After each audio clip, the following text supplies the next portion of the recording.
Hello दोस्तों, तो BPSC 65th का रिजल्ट आ गया है और टॉपर से लेकर जो लास्ट तक हैं उन सब के बारे में आप लोग उत्सुकता से जानना चाहते हैं।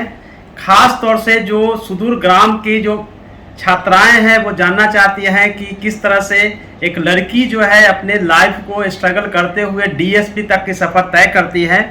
आज मेरे ऑफिस में ऑफिस टाइम के बाद कामनी आई है मिलने के लिए। मैं इनका मेंटर रहा हूँ। अब आगे अपनी बातें वो खुद बताएंगी, लेकिन इतना ज़रूर है कि कामनी ने एक बहुत ही संघर्ष के बाद डीएसपी का पोस्ट जो है उन्होंने हासिल किया है 65वीं में, और बीपीएससी में अच्छे रैंक के साथ वो सक्सेस हुई है। हालांकि वो यूपीएससी की भी तैयारी कर रही है और एग्ज़ाम जो है 2 दिन बाद होनी है। तो ज़्यादा समय न लेते हुए जो आपके प्रश्न जनरली रहते हैं वही प्रश्न हम कामनी से करने जा रहे हैं। कि कामनी जो है, सबसे पहले तो आपको अपनी सफलता की बहुत सारी बधाई, और आपके माता पिता को भी, आपके दोस्तों को भी, जिन्होंने आपको इस संघर्ष के समय में आपको हमेशा सपोर्ट किया, जिसके चलते आज आप डीएसपी बनी हैं। तो सबसे पहले तो आपको बधाई देते हुए यह जानना चाहते हैं कि रिजल्ट आपको कैसे पता चला और पहला रिएक्शन क्या था? सर, रिजल्ट मेरे जो फ्रेंड्स हैं, जो पेयर में जिनके साथ मैं पढ़ाई करती थी, उनके द्वारा पता चला। मैं अपने क्लास से लौट रही थी तो फिर फ़ोन आया कि रिज़ल्ट आ गया and you have been selected in DYSP। तो फिर मुझे विश्वास नहीं हुआ। जब मैंने बोला कि मुझे PDF भेजें तो मैं PDF नीचे से दिखना शुरू की, तो मुझे वो दिखा नहीं। और वो वो टाइम ही ऐसा होता है कि ठीक से वो समझ में नहीं आता है। तो मैंने बोला मैं ऐसे ही सारे बोल रहे हैं, क्योंकि मेरा फर्स्ट चॉइस प्रेफरेंस DYSP ही था, इसलिए तो थोड़ा और डाउट पे जा रही थी। फिर मैंने अच्छे से देखा तो मैं कंफर्म हुई। फिर मुझे पता चला कि I have been selected in DYSP। आप डीएसपी बनने के बाद सबसे पहले कॉल किसको आपने किया? सर, मैंने अपने पिताजी को कॉल किया था। पिताजी को कितनी खुशी हुई? Sir, he was very happy, लेकिन उन्होंने बोला कि अच्छे से चेक किया है पक्का, तो मुझे स्क्रीनशॉट करो, मैं उतना बड़ा PDF नहीं देख सकूँगा, तो मुझे स्क्रीनशॉट करके सर्कल करके भेजो। तो फिर मैंने भेजा तो उन्होंने बहुत बधाई दी। उन्होंने बोला कि तुमने गांव का नाम रोशन किया है, पहली लड़की हो जो DSP में डायरेक्ट बनी हो। ओके, मतलब डायरेक्ट सेलेक्ट हुई डीएसपी में, पहली लड़की गांव की। तो रात में नींद आई आपको? नहीं सर, दिक्कत आ रही है। दिक्कत नहीं, इसको कहते हैं खुशी आती है, जिसमें कि नींद नहीं आती है जब आपका रिजल्ट हो जाता है और आप हमेशा शेयर करना चाहते हैं, सबकी बधाइयाँ आती है। और जितने भी हमारे यूथ हैं अगर इस तरह की बधाइयाँ लेना चाहते हैं तो उनको करनी पड़ेगी कड़ी मेहनत, और कड़ी मेहनत के बाद ही इस तरह के क्षण आते हैं। और इस क्षण को प्राप्त करने के लिए आपको 2-3 साल तक खूब कड़ी मेहनत करनी होती है, तब जाकर सफलता मिलती है। आगे हम बढ़ते हैं, आपके प्रश्न को लेंगे। कितने घंटे की पढ़ाई आप करती थी? सामान्य तौर पे सबका यही प्रश्न होता है, कितना घंटा पढ़ना चाहिए? सर, घंटे, क्योंकि ये जो एग्ज़ाम मेंस की होती है तो उस वक्त हम सारे घर पे थे, कोविड का सिचुएशन था, तो घर पे एक स्ट्रिक्ट टाइमिंग थी पेरेंट्स के द्वारा। वो गांव पे भी दिया गया था कि इस टाइम में आपको पढ़ना है। तो सर, मेंस के लिए 5-6 घंटे तो कंटिन्यू देना पड़ता था। ब्रेक आते थे, लेकिन ये है कि पढ़ाई के अलावा और कुछ नहीं कर पाते थे। अगर करना है तो या तो आराम करना है, सोना, बाकी ज़्यादा कुछ कोविड के सिचुएशन में हो नहीं पा रहा था। लेकिन एक चीज़ अच्छा हुआ कि कोविड होने के कारण हम सारे घर पे थे और सेल्फ स्टडी अच्छे से हो पाई। हॉस्टल्स में थोड़ा इधर उधर होता है, लेकिन घर पे ठीक से, घर पे सेल्फ स्टडी, यानी कि कोविड के समय का कामनी ने बहुत सदुपयोग किया, जिसका परिणाम आप लोग देख रहे हैं। अब क्या है कि जितने भी टॉपर होते हैं उनके जो बुक लिस्ट होते हैं अलग अलग होते हैं, सभी अलग अलग किताब प्रीफर करते हैं। आप जो सक्सेस हुई उसमें कौन कौन सी बुक्स जो है मेनली रहा, और क्या सजेस्ट करना चाहेंगे जो अभी एग्ज़ाम देने जा रहे हैं, जो एस्पिरेंट्स हैं, कि कौन सी बुक्स लेनी चाहिए, बताइए। सर, मेरा ऑप्शनल एंथ्रोपोलॉजी था, तो एंथ्रोपोलॉजी के लिए बेस्ट है कि हम प्रीवियस ईयर्स को प्रैक्टिस करें irrespective of any source. Previous years अगर अच्छे से प्रैक्टिस हो गया है तो फिर उस पर अगर अच्छे से कमांड है तो फिर आंसर राइटिंग में दिक्कत नहीं है, और ज़्यादा से ज़्यादा आंसर लिखें।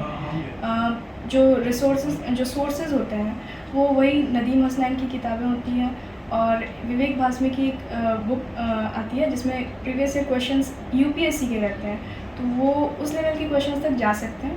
UPSC अब उस लेवल में एंटर कर रही है, तो सर ऑप्शन के लिए तो ये है। और सर, GS के लिए for paper 2 heavily on economic survey हम रिलाई कर सकते हैं।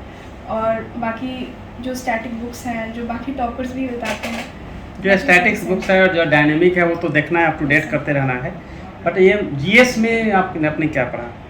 सर जीएस में सर हिस्ट्री के लिए सर मॉडर्न में स्पेक्ट्रम जो बुक है मॉडर्न इंडिया वो पढ़ी थी। और सर बिहार स्पेसिफिक के लिए क्राउन की बुक आती है। यस यस सर, तो उससे बिहार स्पेसिफिक किया। और सर करंट के लिए जो करंट मटेरियल रहता है यूपीएससी स्पेसिफिक के लिए, तो उससे तैयारी की।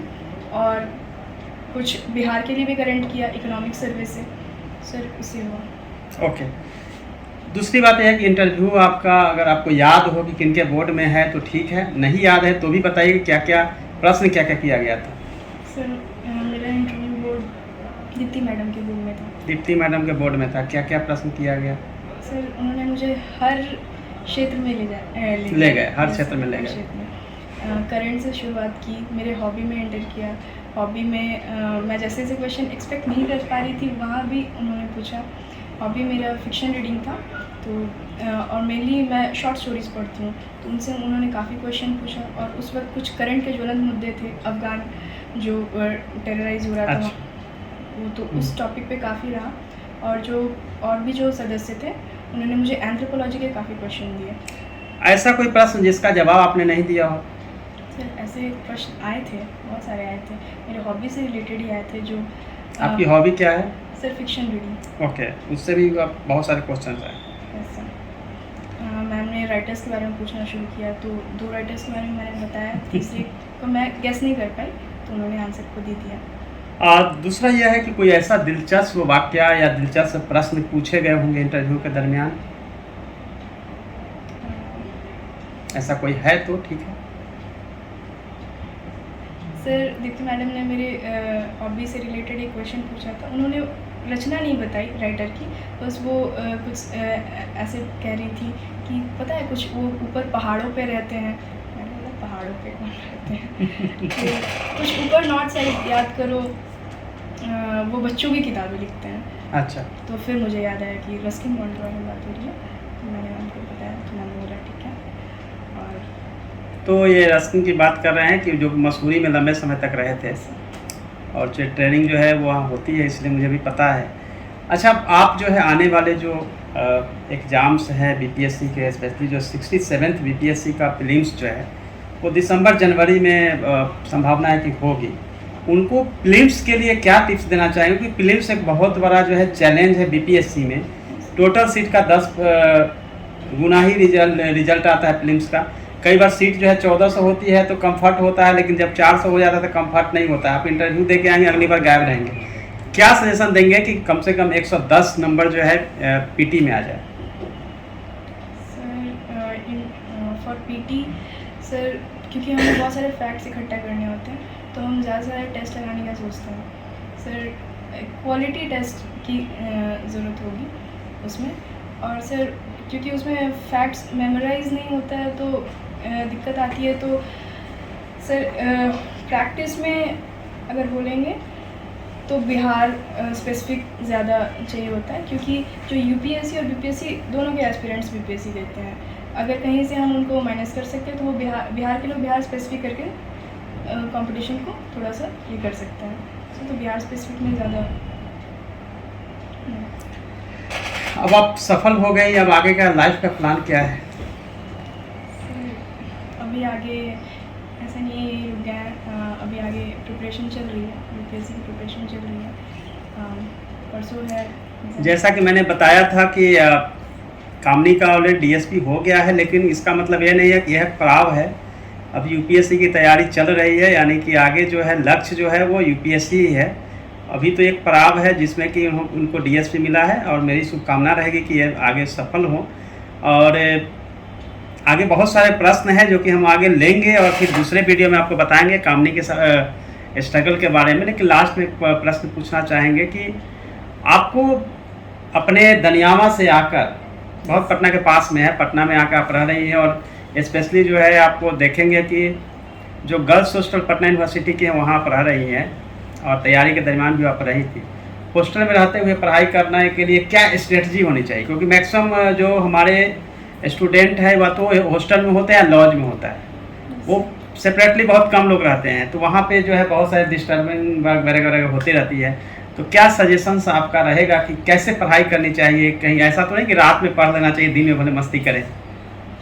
सर हॉस्टल में, सर मेरे हॉस्टल में तो काफ़ी अच्छा माहौल था। मेरे जो सुपरिटेंडेंट थे उन्होंने काफ़ी डिसिप्लिन मेंटेन कर रखा था।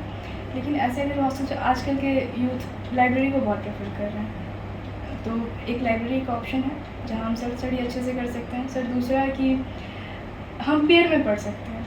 यस, पीयर लर्निंग का बहुत महत्व है। और लाइब्रेरी की बात हो रही है तो पटना यूनिवर्सिटी लाइब्रेरी आप सब जानते हैं 24 घंटा भी ओपन किया गया था, और हम लोगों का पूरा आधा बेड तो लाइब्रेरी में ही होता था। पटना यूनिवर्सिटी लाइब्रेरी में हमने भी पढ़ा था।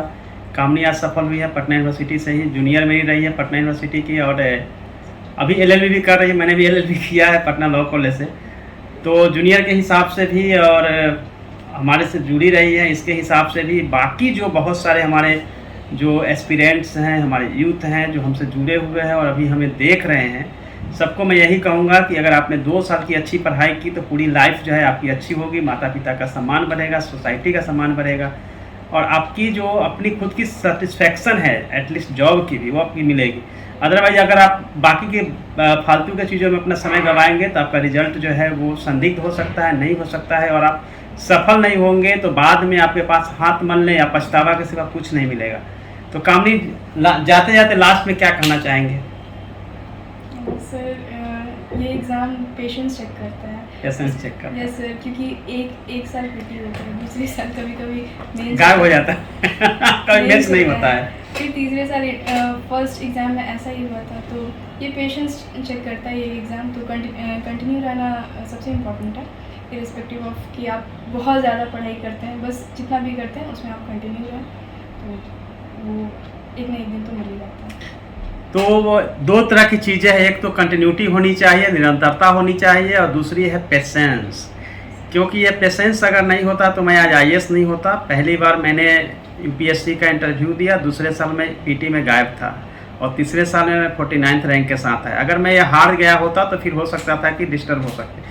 सो पेशेंस, एक धैर्य की ज़रूरत होती है। इसलिए दुनिया का नारा जमे रहो तुम, और काम जो है करते रहो, क्योंकि हमेशा जो है चैलेंज या असफलता तब इसलिए आती है कि आपको चेक करती है कि आप कमज़ोर तो नहीं हो गए, यानी कि आपको मजबूत करने के लिए समस्याएं आती है और उसके हिसाब से काम करना होता है। पीयर ग्रुप का जो महत्व कामनी बताए थे, बिल्कुल हमने भी अपने समय में पीयर ग्रुप में ही पूरी पढ़ाई की है, सेल्फ स्टडी की है। तो पीयर ग्रुप का होना बहुत ज़रूरी है। उसमें अच्छे जो पढ़ने वाले हैं उनका एक ग्रुप 4-5 लोगों का जरूर बनाइए, जिससे कि अधिक से अधिक पढ़ सके। लाइब्रेरी जो है बिल्कुल प्रीफर कर सकते हैं, जहां आपको लगता हो कि एक ग्रुप में पढ़ाई की जा सकती है, पढ़ने का जो मोटिवेशन है वो मिलता रहता है।